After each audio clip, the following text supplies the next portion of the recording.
I passed my GED test by guessing my way through the math portion, and then I celebrated with Odell Beckham Jr.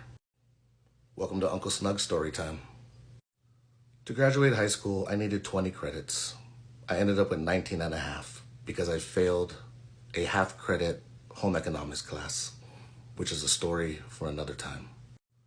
But long story short, I couldn't go back the next year to get that half credit because I was working and I was on my own, and I just never ended up getting my diploma. That was in 1996. Fast forward to 2016.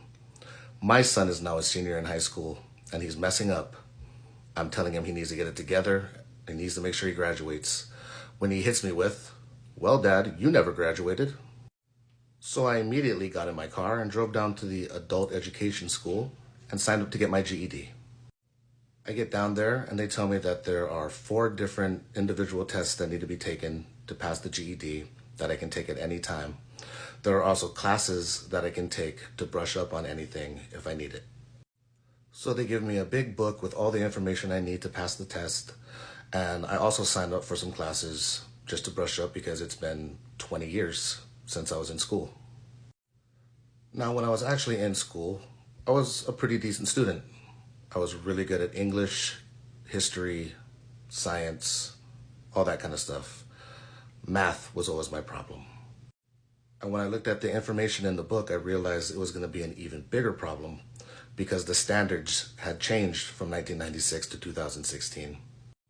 In 1996, all I needed was 2 math credits for basic math, and I got those. I never took pre-algebra or anything. But now the standards were you needed to know algebra. That being said, I started taking a math class and I signed up to start doing the other 3 tests for science, language arts, and history. And I pretty much aced all 3 of those tests. But when it came to algebra, even with the classes, even with a friend of mine coming over and tutoring me, I could not figure it out. And let me tell you guys, I tried really hard to learn algebra.